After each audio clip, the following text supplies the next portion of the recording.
And I thought I was at the BET Awards. It was like every star in that community. Time has arrived. Round one of the women's NCAA tournament is here and actually just ended. This is a time where 64 of the best teams of the country got together, and it was whittled down to 32. And we have our list of 32. First up, we talked about yesterday on Friday's games, and today we're going to talk about everything you need to know about Saturday's games of the first round. It was day 2 of the round of 64, and let's get into it. First up, let's talk about USC, who absolutely obliterated UNC Greensboro. The final score of that game was 71-25.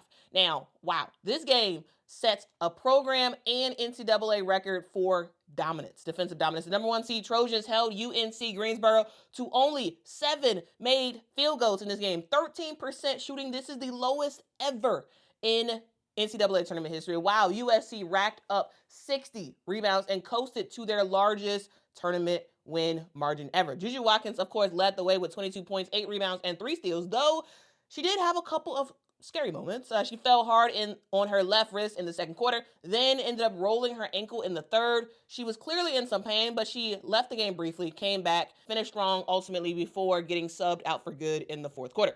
Post-game, she brushed it off and said, it's not a big deal. She's fine. JuJu, how are you feeling just in general? What happened with your hand? And then in the third quarter, it seemed like you were limping after the shot. I don't know. I think, it's the end of the season. Body's a little banged up, but on to the next. Nobody really cares, so on to the next. We know you came back in the game. You're fine. Oh, yeah, I'm all good. Don't worry. Kikira Finn dropped a double-double. This is 13 points and 13 boards. We saw Raegan Marshall do her thing on the defensive end with 7 block shots. And overall, USC's defense suffocated the life out of the Spartans, who did not hit a field goal in the entire second quarter. USC goes on to face Mississippi State on Monday. I also want to just commend the crowd. I think it's never lost on me how incredible it is, kind of what we've built here in a time when people said you couldn't do it in LA or at SC for women's basketball. And it's a credit to our players and how they play, and the administration who's poured in support in a number of ways. So just an exciting day. Glad to get the first one out of the way.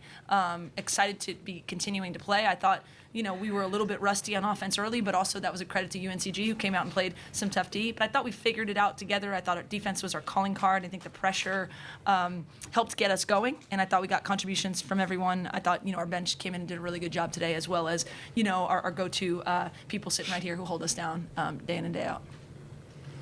Okay, we'll take questions now. And anybody on Zoom, if you do have a question, please raise your hand and we'll try to get to you also. We'll start here with Ryan. I was at a game here last year, and I thought I was at the BET Awards. It was like every star in that community. We've seen so many people here. They just want to get a glimpse of her, and they are buying into her as their hometown hero. USC goes on to face Mississippi State on Monday. Next up, let's talk about Texas, who took a minute to find their rhythm, but once they did, well, it was curtains for William & Mary. The number 1 seeded Longhorns blew past the number 16 seed Tribe 105-61 in the NCAA tournament first round, using a massive second and third quarter surge to bury any hopes of a possible upset. After a shaky start and just a 5-point lead after the first quarter, the Texas ended up turning on the Jets, dominating the second quarter 27-15. And honestly, they never looked back from there. They shot 57% from the field, dominated the boards with 51, and played bully ball all the way in the paint with 56 points ultimately scored in the paint. As per usual, we got Madison Booker, who is looking every bit like the All-American she is, with 20 points, 14 rebounds, 8 of 11 from shooting. And in this game, guys, she had help. Taylor Jones had 19. Kyla Odaker had 15 and 15. So 15 points, 15 rebounds. Double-double for her. Jordan Lee had 3 threes with 13 points. And overall, this was a bit of a slaughter. But I do want to have a huge shout out to William & Mary, because I thought they competed as best as they could in that first quarter, especially. But they just simply ran out of gas because Texas is just bigger, stronger, faster. But shout out to Bella Nascimento, who led the Tribe with 19 points. This for William & Mary is their first ever NCAA tournament appearance. They won their first 4 game, which was awesome. And they have a competitive future ahead. So shout out to the Tribe. Shout out to the Tribe. Also, what a great name, the Tribe. With this win, Texas advances to face number 8 Illinois. And speaking of Illinois, they played yesterday as well. They earned their first NCAA tournament win since 2000 in a gritty 66-57 battle over number 9 seed Creighton. Genesis Bryant did her thing in this game, leading the charge with 17 points, including some huge clutch free throws in the final minutes of the game. Kendall Bostock also was a force inside with 12 points and 17 rebounds, setting a school tournament record on that front and securing her 54th career double-double. Adelia McKenzie had 14 points, and freshman Barry Wallace had 11 points as well, including a huge offensive rebound and putback in the final 2 minutes that kind of helped to crush Creighton's comeback hopes. Creighton, on the other hand, one of the best three-point shooting teams in the country, absolutely struggled from deep. They had just 6 of 22 from the three-point line, largely due to Illinois' defense. And Illinois, they ultimately won the rebounding battle as well, 42-32. And Creighton closed the gap multiple times, but every single time, Illinois answered with a run. And when it got kind of close late, Illinois just shut the doors on Creighton. Illinois make it further, and they have a date with USC. All right, next up, let's talk about UConn, who absolutely steamrolled Arkansas State, cruising to a 103-34 win.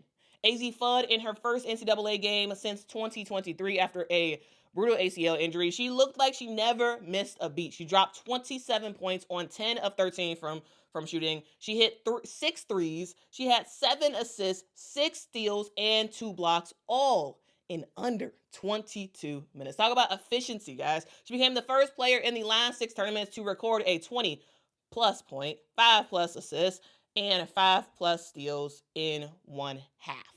I'm just saying, this is a fantastic comeback for Azzi Fudd. And speaking of comebacks, we got to talk about one of the most heartwarming moments of the night. Carolyn Ducharme checked into the game in the second quarter, receiving a huge ovation from the home crowd. If y'all were like, why is she getting such a huge welcome? Well, it's because she missed last year's tournament due to a lingering concussion, and this was her first NCAA home tournament appearance since 2023. Carolyn Ducharme had 6 points and a whole lot of love from the Gamble Pavilion faithful. Freshman phenom Sarah Strong had a ridiculous tournament debut with 20 points, 12 boards, 5 assists, and 5 blocks. Wow. This is the first 20, 10, 5, and 5 stat line in March Madness in 25 years. It wasn't just her. Ashlyn Shade had 20 points, and Paige Beckers had a quiet but efficient 11 points in very limited minutes. UConn led 34-5 after the first quarter and 66-16 at the halftime, and they were destroying the competition. 59% shooting from the field, forcing 21 turnovers, and scoring 34 points off of those turnovers. The defense was crazy huge, and the Huskies were hitting their shots. And what's next for UConn? Well, in the round of 32, they have a date with South Dakota State, who is riding high. And speaking of South Dakota State, let's talk about them because they were not just here to dance a little bit. They came to win. The number 10 seeded Jackrabbits, which I just love their logo, by the way, they knocked off number 7 Oklahoma State in a gritty 74-68 second half comeback, ultimately to notch their 6th ever NCAA tournament win and extend their 20-game winning streak. This is a team that is just built different. South Dakota State is one of the rare teams in the NCAA tournament without a single transfer.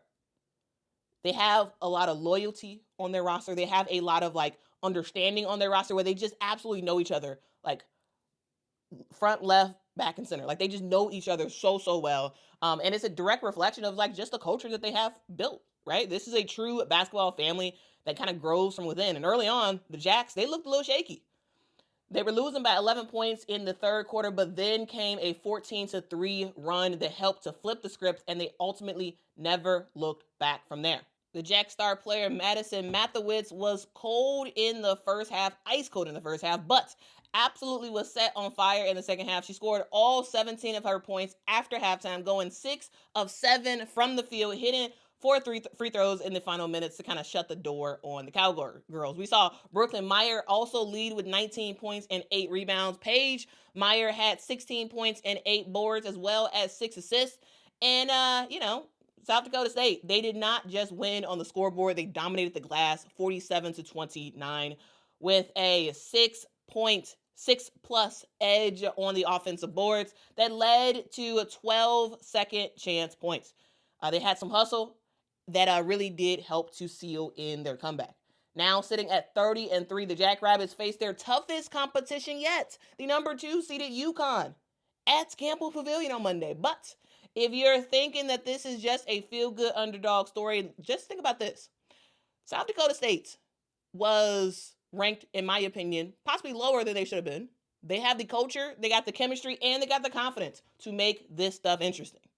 This is not a team that anybody wants to face in March. And UConn, yes, has a battle ahead. All right, next up, NC State had to shake off some serious rust, but once they found their rhythm, they took care of business with a 75-55 win over number 15 Vermont. And guys, here's the thing. Let's be real. In that first half, it was absolutely rough.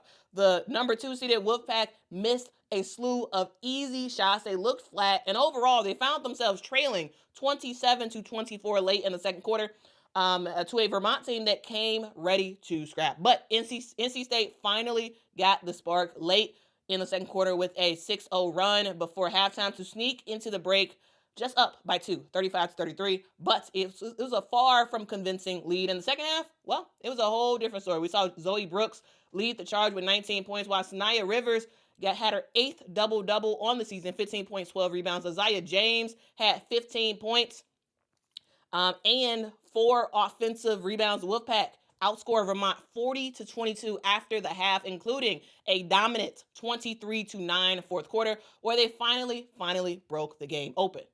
The difference in this game was offensive rebounds. NC State, they shot terrible in this game, 39% from the field, but they had 18 offensive rebounds, which gave them second and even third chances that ultimately wore Vermont down. They owned in the hustle stats.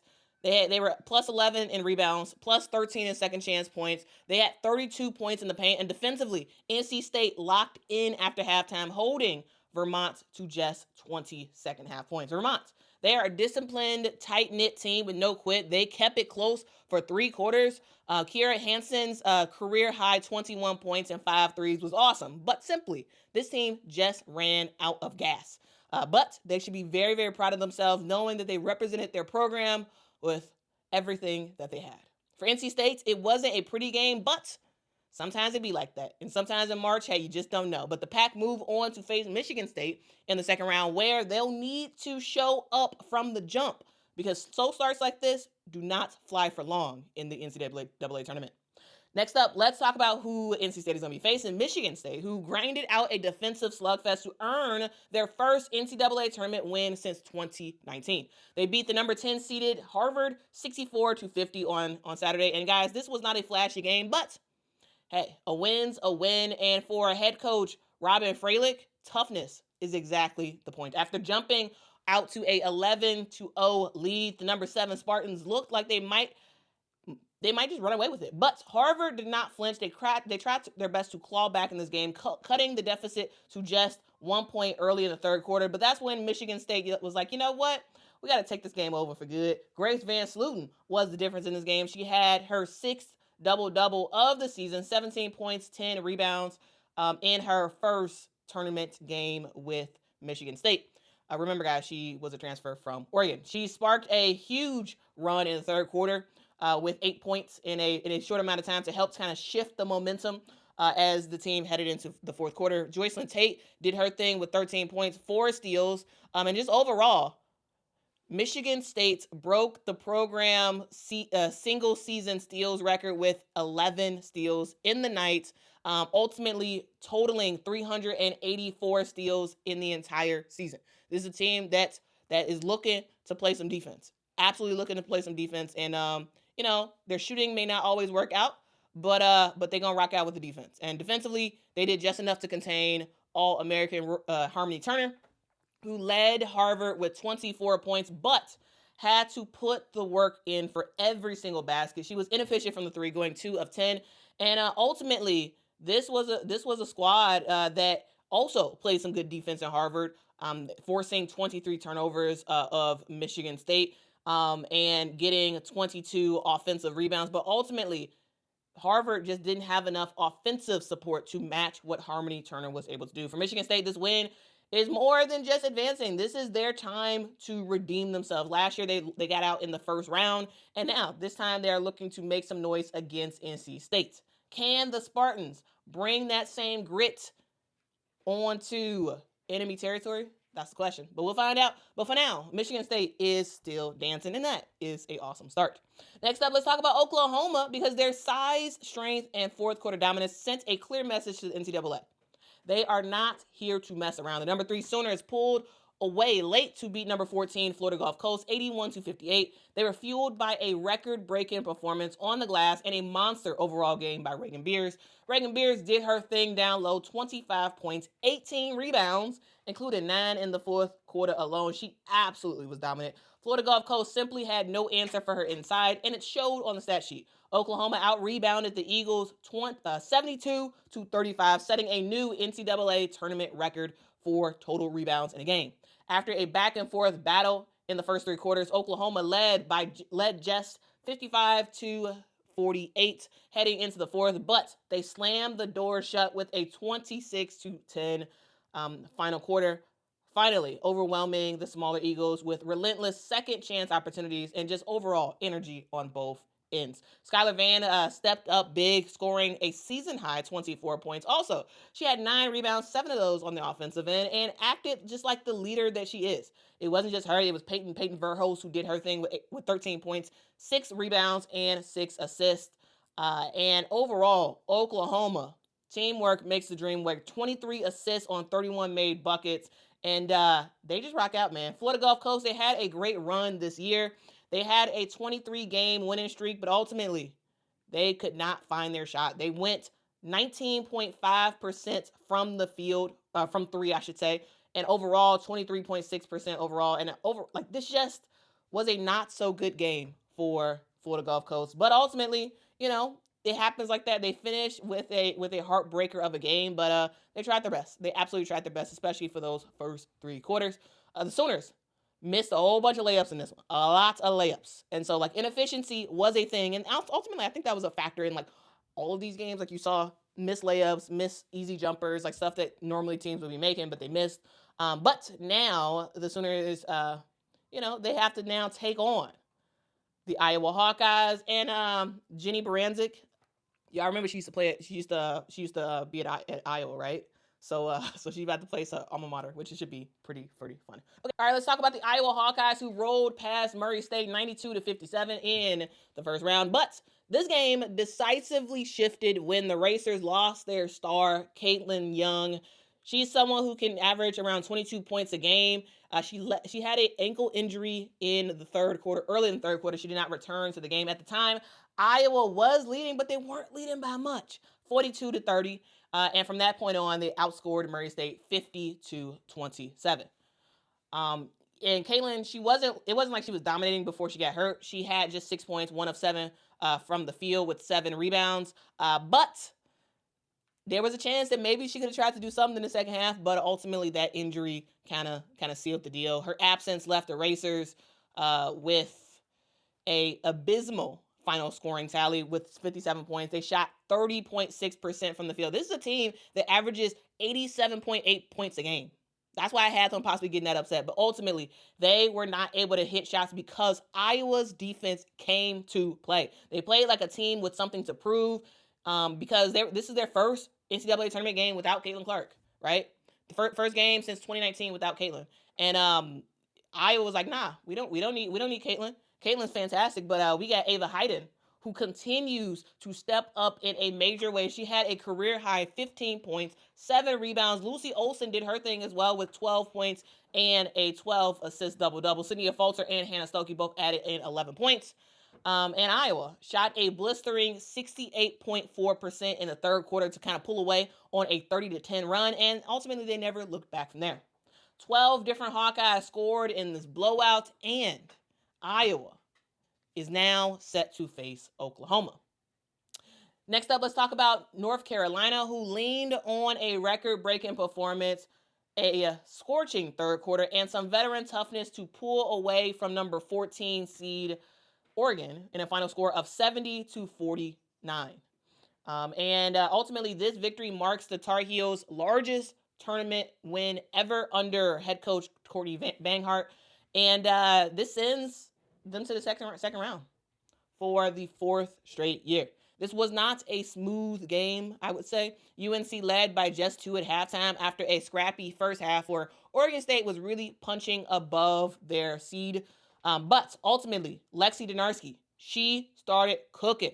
She had 17 of her 19 points in that third quarter, hitting 5 threes, helping UNC blow this game wide open on a 30-9 run. And the Beavers just couldn't do anything to recover from there. Alyssa Usby had 10 points, and broke the program's all-time rebounding record with 1,253 career boards. Maria Goddang had 13 points as well.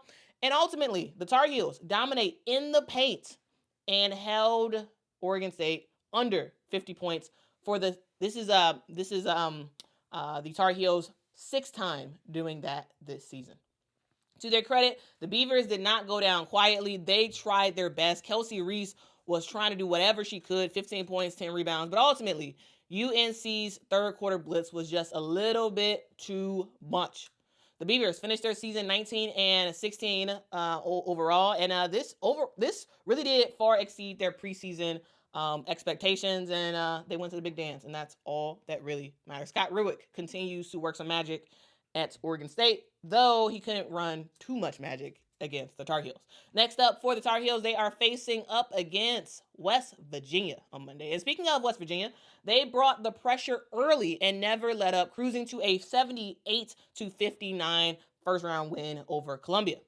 The 6th-seeded Mountaineers looked every bit like the Big 12's top defensive team, setting a program NCAA tournament record with 17 steals and forcing 25 turnovers. When we talk about West Virginia, we always talking about JJ Kennerly, who continues to lead the way. She had a monster game, 27 points, 7 steals, 7 assists. Also, she has surpassed 2,000 points in her career, which is kind of cool. She has moved up to 3rd all-time on the West Virginia scoring list. She was absolutely electric from the jump with Jordan Harrison also doing her thing as well. She had a West Virginia career high 23 points, 9 of 12 from the field. And ultimately, West Virginia did what they did to bury Columbia early.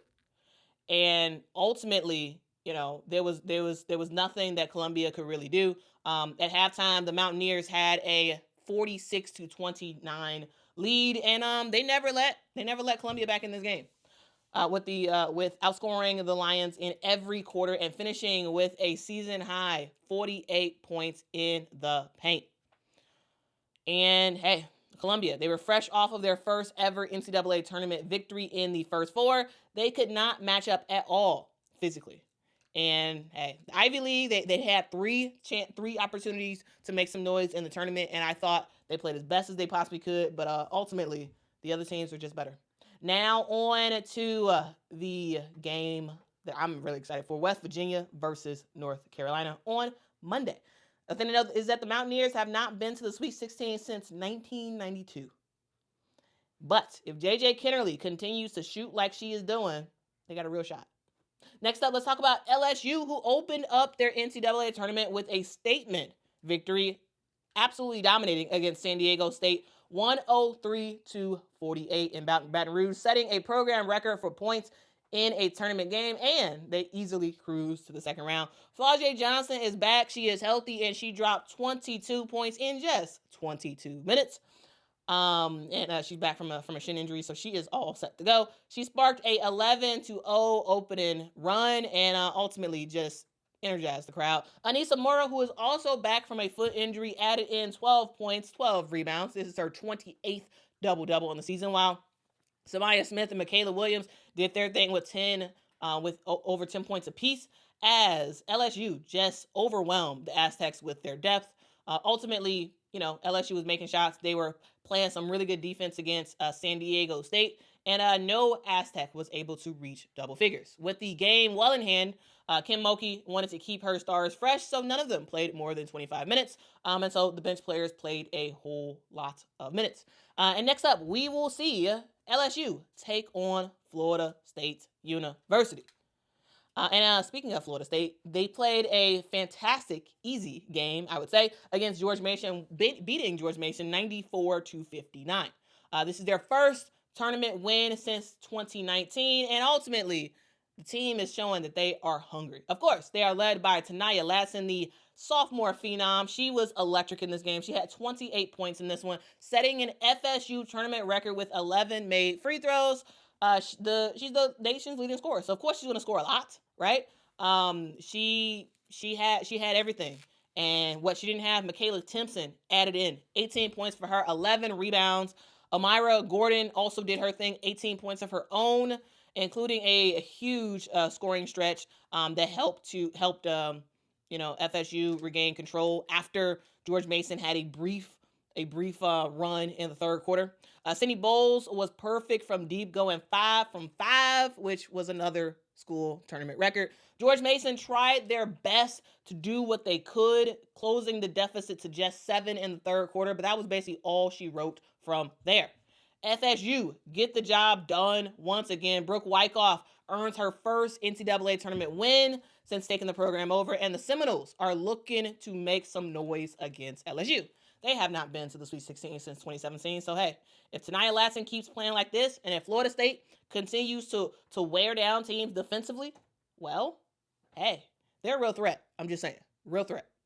All right, next up we have Maryland, who may have survived in advance, but Norfolk State made them earn it. The number 4 seeded Terps pulled away late to beat number 13 seeded Norfolk State 82-69 in the first round. But the final score does not do justice of how tough and fearless that Norfolk State played in this game.